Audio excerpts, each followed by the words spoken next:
Valerie Pringle. She's the award-winning broadcaster that you have seen on CBC, CTV, Discovery, Vision.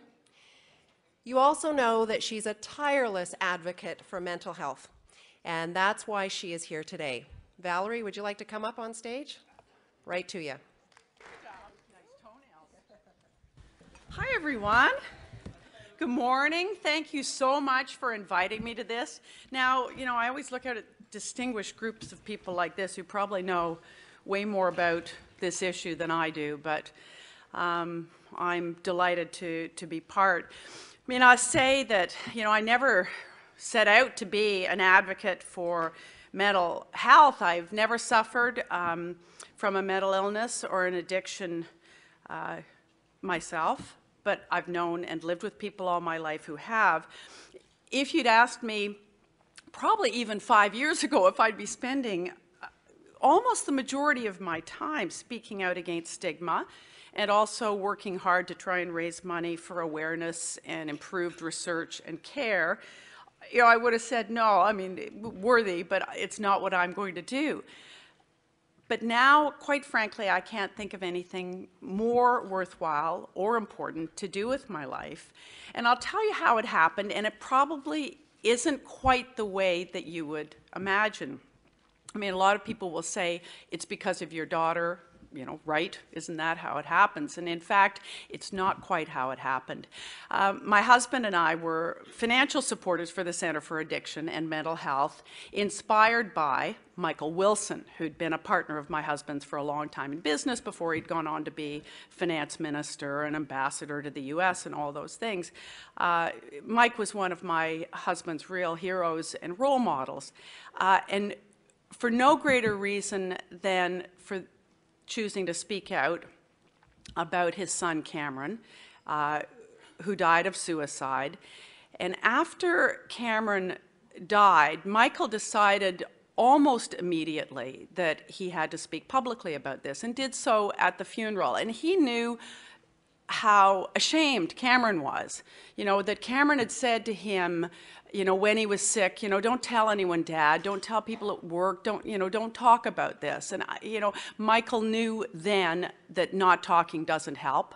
And he was one of the very first who, named it and owned it and talked about it, and became involved with the Center for Addiction and Mental Health as a spokesperson and a fundraiser. We felt this was enormously courageous and brave, Andy and I. And so when Michael said to the Center for Addiction and Mental Health, I'd like to be part of a first fundraising campaign, it was $10 million at the time, and Paul Garfinkel, who ran CAMH at that point and helped pull that organization together, even Paul, who had huge visions for that organization, had said it's just not possible. People just don't give money to this. And Michael said, well, we'll see. And Michael obviously had millions of markers in every community, and he had a powerful message on his side, and they exceeded that $10 million campaign, which was a huge achievement. Then another campaign was launched, which you're probably aware of. It was a $100 million campaign, which was just achieved about 2 weeks ago. We announced the closing of that. The most money ever raised, I believe, for an institution for, sorry, I don't know much about microphones, apparently. Sorry, I'm a little dumb. Anyway, we went down to, again, participate and contribute in that campaign. This is probably 5 years ago. And so I was taken on a tour, which is, what we do, trying to get people to give money to CAMH. I've got a tour myself, another one to give tomorrow. David Goldblum, the spectacular David Goldblum, was showing me around.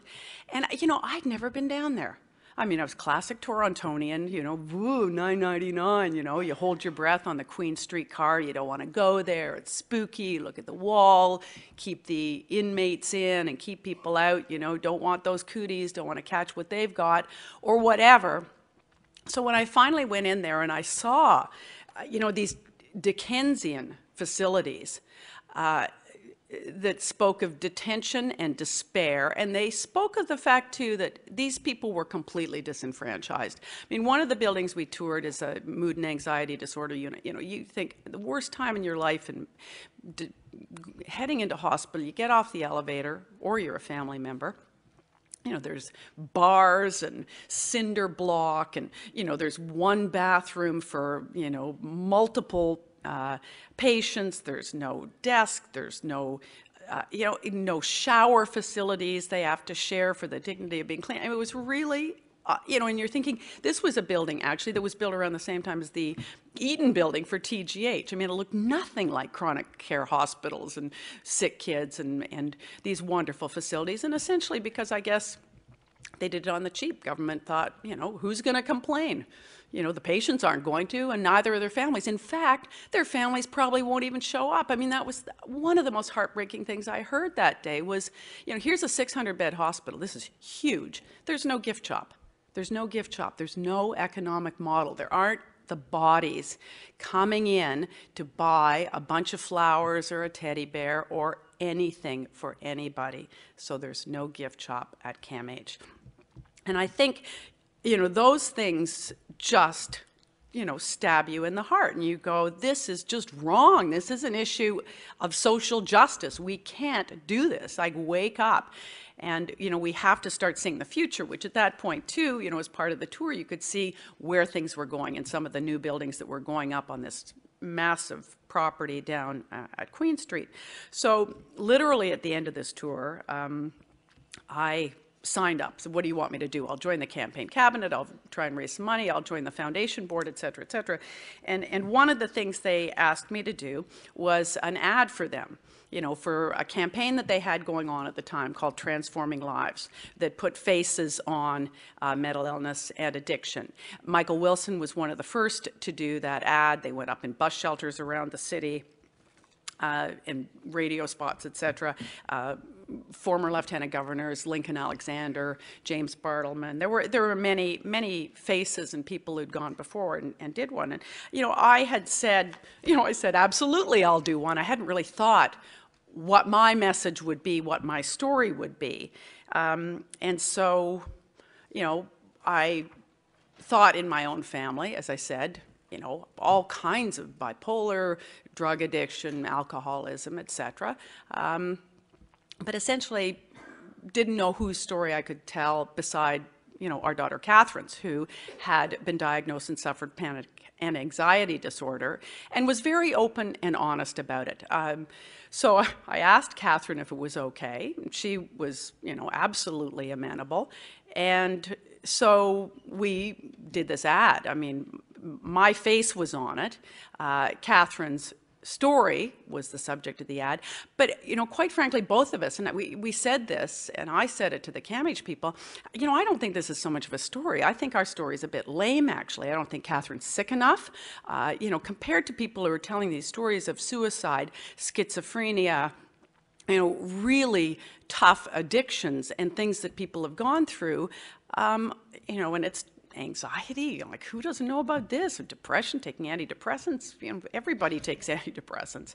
You know, how in Toronto in, you know, whenever it was that I did this, 2005, 2006, can this really have an impact? And they said, you'll see. And really, honestly, that was what transformed me and Catherine. Those ads went up, and instantly, people were coming up to us to say, you know, I've never talked about this, or thank you for talking about this, thank you for, you know, we're going to talk to my daughter. And emails coming, how do I, you know, people finding Catherine on Facebook.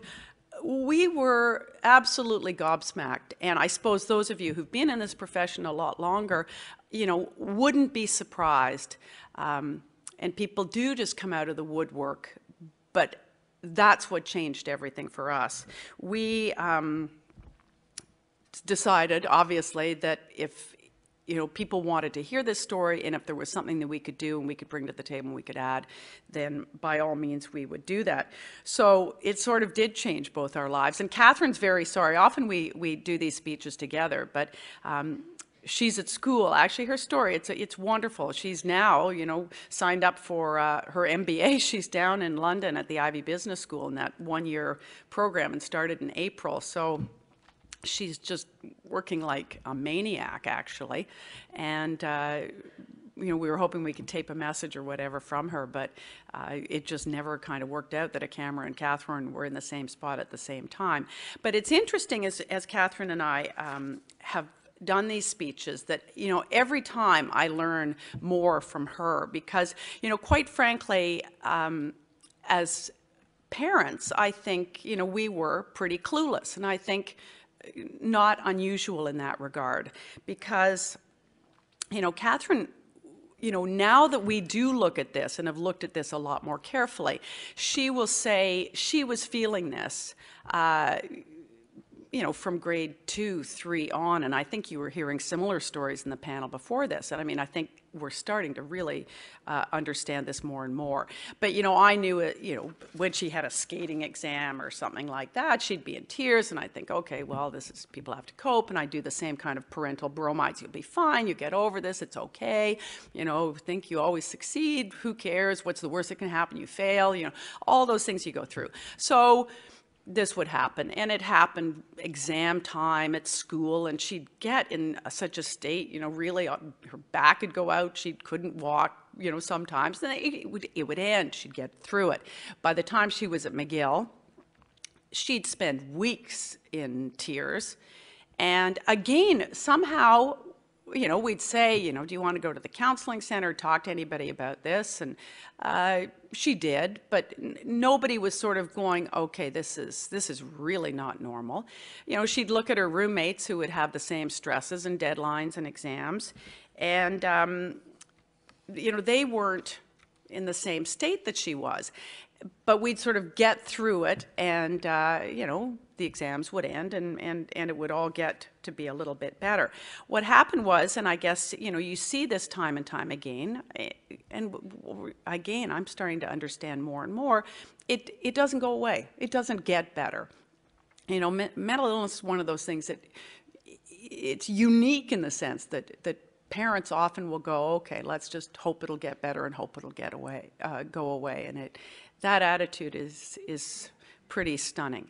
So when she started her first job, and she was working on a political campaign, she got her first BlackBerry. They were paying her to do something, and she kept saying, I don't know what I'm doing, you know, and I, again, oh, well, Kath, you know, they've hired you for who you are, and you can't know what you don't know, and, you know, you'll learn, and everything will be fine. And it started to really accelerate to the point she just couldn't stop crying. And it took literally until a day when she was in the fetal position on her bed and her body had gone rigid and she couldn't stop crying that I finally got it. I looked at my daughter and I went, okay, this isn't what nervous looks like. I know what nervous feels like. That's, you know, that's a normal human thing to deal with.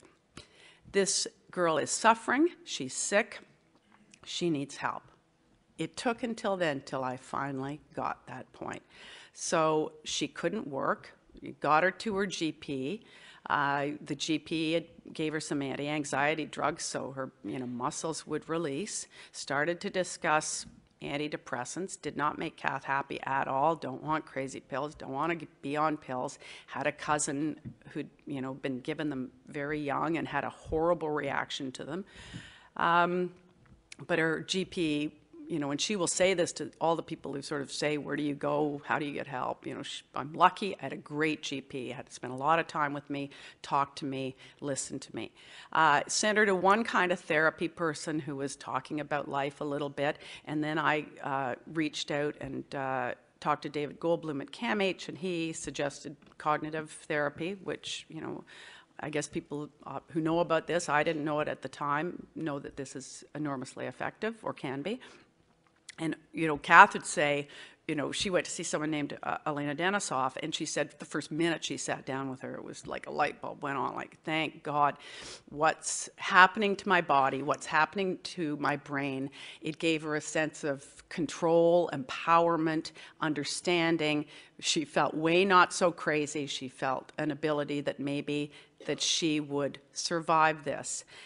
And it was, you know, that and time that's got her through that particular, which was her worst spell, essentially, of the breakdown when she realized she had a problem and had to deal with it.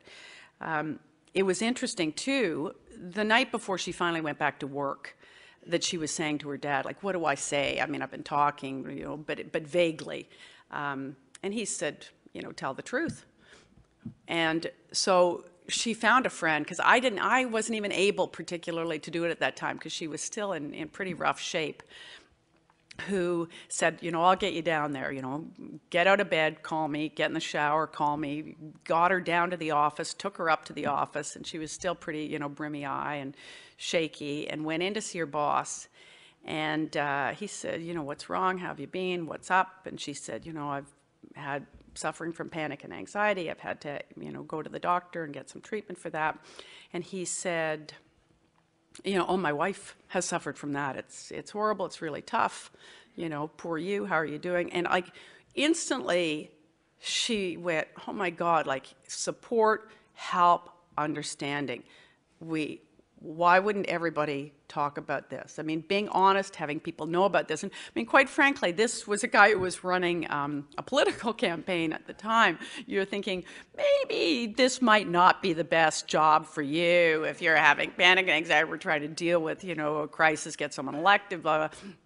Anyway, that was really another transformative experience for Catherine. And it probably also made her able to be so public about it and comfortable talking about it. And, you know, I've learned a lot also, as I say, from listening to her when she talks now, because she's understanding it more and more. But, you know, I will now cringe at saying to her, you know, when she'll phone and say, I'm feeling panicky, or, you know, she'd have a bad day, you know, that I would never say to her ever anymore, you'll be fine. Because that was this expectation of you're not fine. And when, you know, she would finally be able to describe that when you're in it, you don't feel you're getting out of it. And you feel you've lost yourself. And you don't like who you are or where you are, and you don't know if you'll ever be yourself again. And you feel like you're disappointing people and letting them down because they like the old person. Everybody wants the happy person, but that person isn't there right now. And for all you are aware, they might not be there again. So anything with that expectation or whatever is not helpful at all. And the best thing that you can do, that I can do, is, you know, just get her over if she's free and, you know, sit, watch TV, hang on to her, you know, spend the time and just, you know, accept and be calm about it. And, you know, as everybody knows in families who deal with this, you know, sometimes you can run out of patience and you can get tired, but, you know, that's what helps her. That's what helps her the most, and that's therefore what we've, you know, tried to learn to do. Quite frankly, we couldn't be more proud of her and what she's done in terms of talking about this and speaking out. I mean, when the task force in the province was introduced, you know, Kath was asked to show up at that and speak about that. She's done television interviews about this. She's going, oh my gosh, you know, am I a professional crazy person or whatever, or, you know, and then she's saying, but, you know, sometimes she feels a fraud, like I'm not sick enough. You know, people who are really suffering, you know, should I be the one talking? You know, am I legit enough? So, you know, it's an interesting thing when you take on that role. And I mean, as I say, I have those same concerns, because you know, people say, oh, as a parent, you understand. You go, I know people who have 100 million times harder time than we've had. So, you know, we're eminently aware of that. But again, we've learned that, you know, if you can speak out and say something and talk about this, then it's important. And I mean, here's Kath. Now she's engaged. Woohoo! We're very happy with the fiance. You know, she's pushed herself to decide, I'm going to go on and I'm going to get this MBA, get over this sort of fear of math and fear of numbers. And, you know, really, what a knockout and what a difference the trajectory in her life is. You know, one of the things that we've done with CAMH, she and I have been spokespeople for a program they have in the holiday season called Gifts of Light, which tries to compensate for the fact there's no gift shop, and we raise money to make sure that everybody who's in hospital over the holidays gets a blanket or a bathrobe, slippers, something that shows people that they care. As Catherine said, you know, it's like a hug when you need it most. And we've been down there handing them out. And I remember a year ago, one of the girls that I was giving a gift to, a young woman, had gone to the school I went to. She sort of recognized me from there and started to talk. And I was asking about, you know, she had to delay teachers' college, et cetera. She'd gotten in, but she was really having bad problems with depression and had to be hospitalized. And I said, do you have support from your family? And she said, it was, you know, like Christmas Eve or something. She was about to get out. And she said, they don't know I'm here. And I said, well, where do they think you are? And she said, they think I'm babysitting. So I thought, here, oh my God, poor kid, you know, dealing with this and still hiding it from her family, that she feels that they would be so ashamed or wouldn't understand. I mean, I know, as I mentioned, you know, families do have a burden. You always do when anybody in your family is sick with any illness. I think, obviously, mental illness and addiction has its own really special and difficult challenges. But, you know, that's obviously something that we have to work very hard to shore up and improve. The one thing that's really struck me, and I think it is the single most distressing fact, which I think is why everybody is in this room. You know, as I've understood and investigated this issue more and more, is the issue of child and youth mental illness, and the fact that 80% of all psychiatric disorders emerge in this age group and are the most common illness of onset then, and that in this world, and I suppose, you know, I might have been vaguely one of them, that there's still so many people who don't believe children and adolescents can even have a mental illness, that it's just too early, or they say, you know, we used to call it, no, they're just shy, or they're just nervous, or you know, we're over-medicating and over-diagnosing. And yeah, you have to be careful not to be tossing labels and medications and diagnoses around, but we have to open our eyes and see what's real, and a lot of you are dealing with that on a daily basis. But, you know, those stats, when I looked at them, 1 in 7 Canadians under the age of 19 likely to have a serious mental disorder that impacts their development and ability to participate in common activities. The 1 in 5 getting the treatment they need.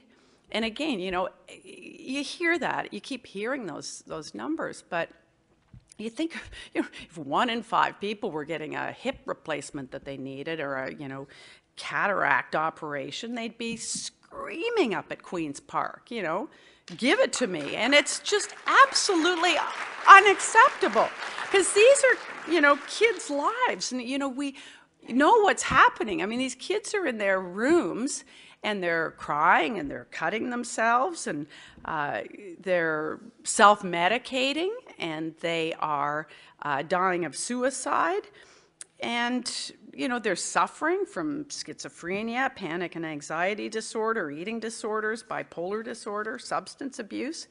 And what kills me is it's the trajectory of lives. And I know, you know, you're dealing with this, and we've heard stories already and will continue to, but you know, I said that line about, you know, people hope it'll get better, and it doesn't. And we're getting that more now. You're sort of being able, with Catherine even, to pull that thread all the way back. We didn't see it at all when she was a little girl.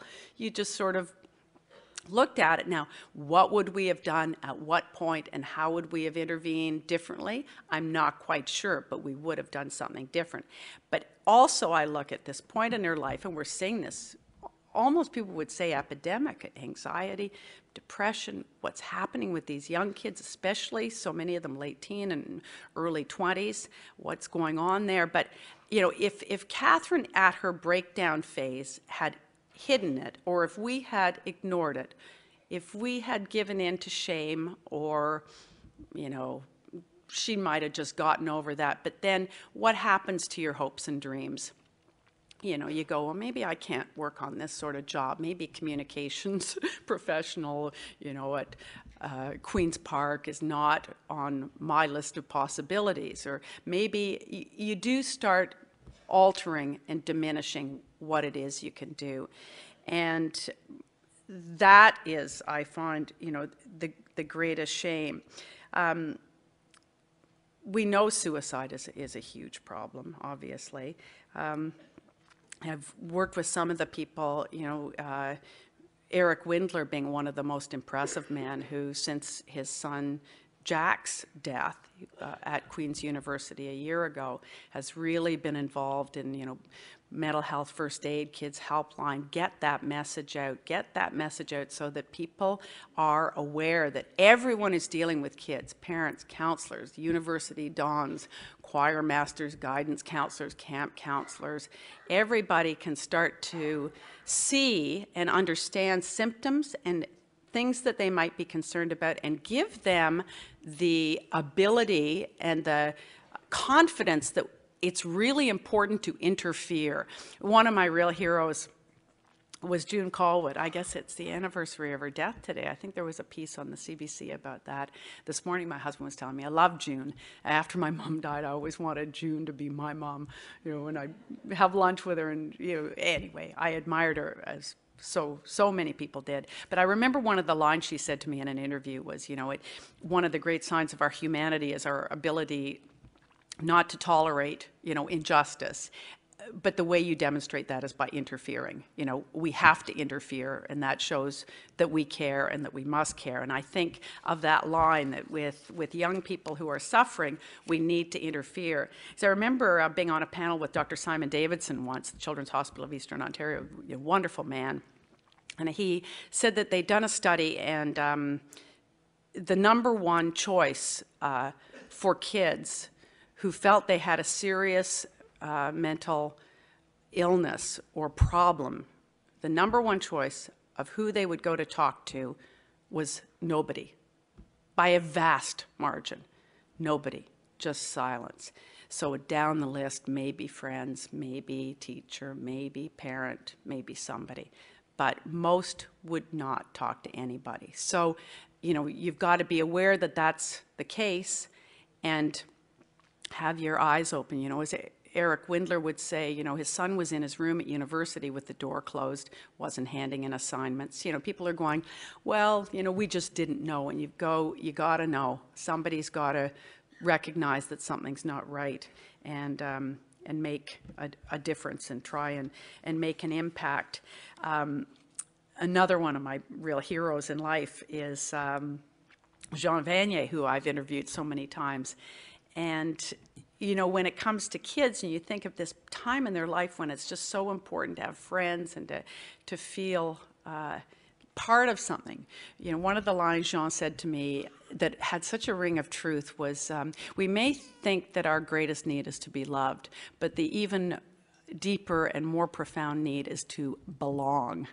And, you know, I think of that so often when I think of the issue of mental illness and addiction with children and adolescents. You know, that of all times in life when you're sort of finding out who you are, and you just need a friend, you want someone to feel they accept you and whatever. And if you've got this added barrier and huge difficulty, it makes it so hard. So that is one thing that I just think we can't do enough about. I signed that Sarah Cannon's petition today.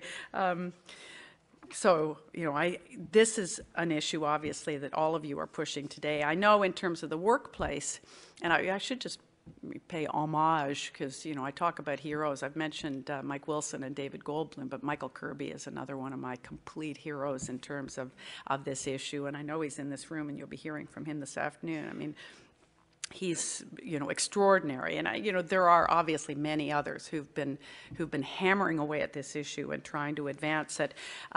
In the workplace, obviously, I think, you know, there's so much more to be done. you know, we see, you know, you make a joke about a mental health day, but 500,000 Canadians are doing that every day. It's just such a massive cause of disability, and it's only going to get worse. You know, in terms of the World Health Organization, I think they're talking about depression as #1 disability by 2020, and that's not too far in the future. And you look at what Canadian businesses are doing, and the answer would be, by and large, not that much, and they can make, obviously, a huge impact. I should very clearly make an exception and say, you know, hooray for Bell Canada, not only for the gift to CAMH, but for Clara Hughes, God bless her, and for that huge Let's Talk campaign, and for really taking a leadership role in that. I know RBC, particularly when it comes to children's mental health issues, you know, they do a huge amount of funding. I'm also on the Canada Post Foundation for Mental Health, and God bless Canada Post. It was under, I guess, Moya Green's leadership, even though she's decamped to Royal Mail, probably very happily today, just prior to the strike, but the potential strike anyway. But Moya identified it, and Canada Post Workers, that's the largest corporation in the country, identified it as a cause of choice. And every fall, so this, buy all your stamps in the fall, because those wonderful Canada Post mental health stamps make a big difference. I think it was $2 million that we raised last year that goes out in terms of grants given out annually to grassroots organizations all across the country, really trying to help people and help their families. So there are some real leadership roles being taken in Canadian business, and you know, there's just much more that can be done, and I think as we understand this, I hope we'll see more. I just want to briefly, before, oh geez, I better speed up here. But the one thing I just wanted to talk about, again, you know, the children and youth pieces is one of those key pieces of the puzzle. The other one, and people ask about this all the time, I ask myself, you know, why is stigma about this so pernicious, so cruel? Why does it seem to be a harder nut to crack than almost any? And, you know, I don't know, you sort of speak in organizations and audiences like this and you feel like you're singing to the choir because, you know, we all know, we all believe this is so important, like so much more needs to be done, money needs to be spent, etc. But, and it was very depressing for me to see, last fall, National Institute of Mental Health in the States came out with a 10-year study that they'd done on awareness campaigns. It was in America, but in the time that, you know, people had, like me, maybe had put their face to it, the human face of this is what it looks like, you know, this is what crazy looks like, this is what mental illness is like, this is, you know, here's a hopeful story, here's this. And also, you know, as we understand more and more about the brain, to be saying, you know, let's understand these neurobiological reasons, you know, and let's get past this blaming and fear thing. In that time that people had really been getting those messages out, in fact, stigma had not been reduced at all, which is maybe counterintuitive, but that's what they found, and that's depressing. So what gets through? I remember asking David Goldblum about that, like, you know, you think you're having a huge impact and you get a 100 million campaign for CAMH and you get the government paying attention. He said sometimes it is fear. It's, you know, it's someone in a subway who pushes a kid who's mentally ill. It's a horrifying story like someone in a bus who, you know, cuts someone's head off. And it just causes people to, you know, fear the boogeyman again. And, you know, how you keep moving forward in spite of some pretty horrible and sad stories and some pretty sick people, is the job that needs to be done. You know, two stories sort of exemplified to me how deep-seated stigma is. One was a study that was done of a bunch of newspapers, and they looked up the word schizophrenia, they looked for the word schizophrenia, and they looked for the word cancer. And of course, schizophrenia wasn't used very often. It was usually used inappropriately, like, oh, the weather's been sort of schizophrenic lately, and you're going, well, no. It never showed up in obituaries, and you know people die of schizophrenia, but it was sort of banished to silence, even in death, because people don't want to talk about it. Cancer, of course, was all over the place, science news, etc., and also obviously in obituaries, you know, references to brave and, you know, battles, which indeed they are, but not mental illness.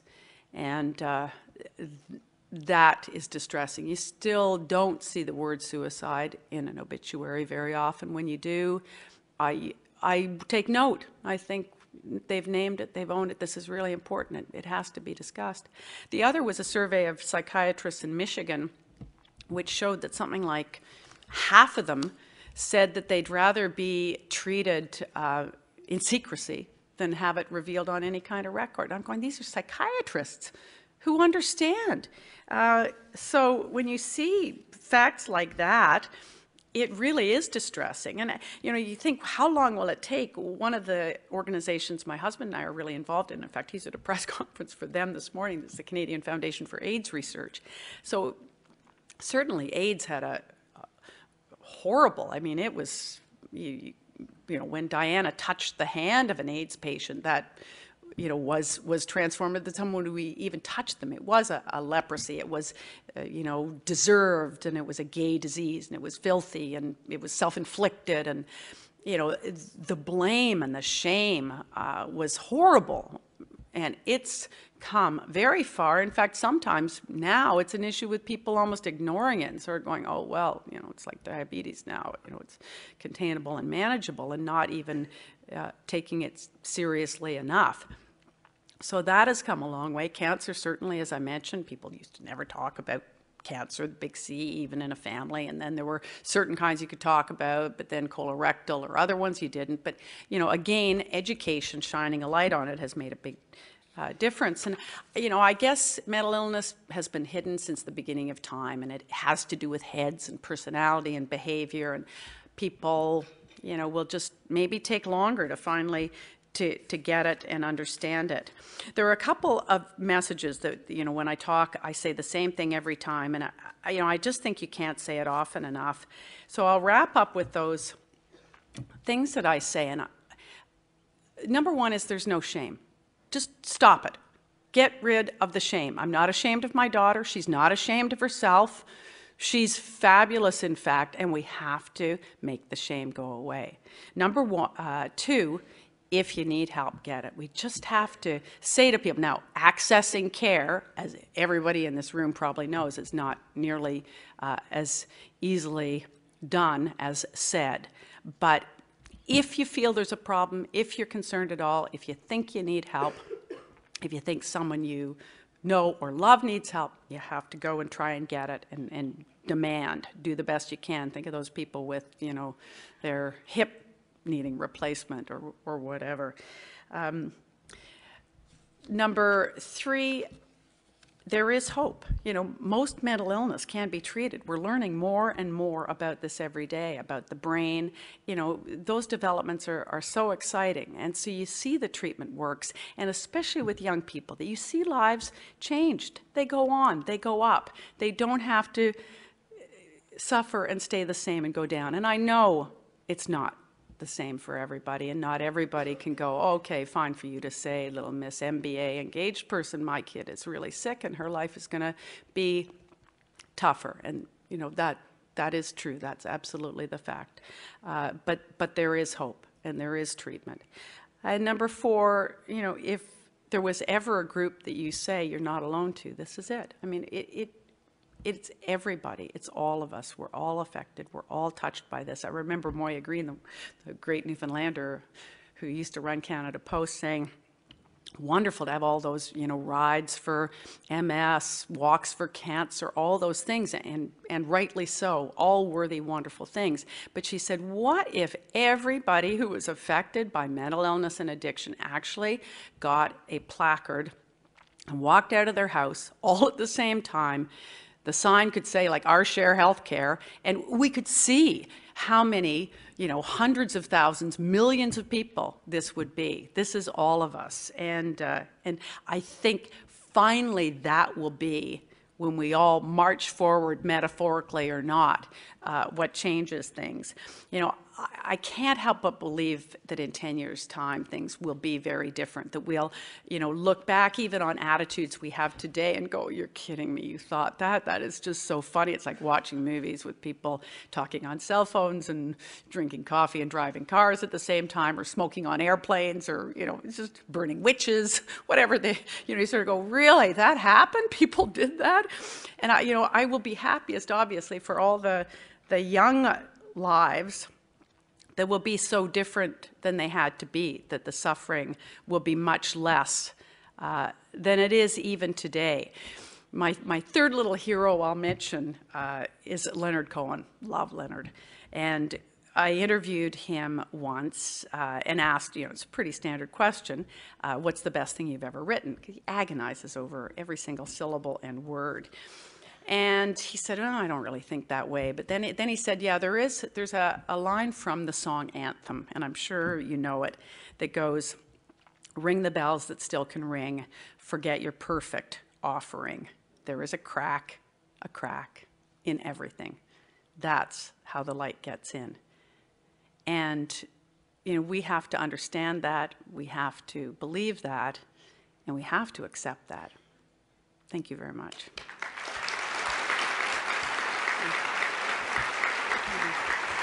Thank you.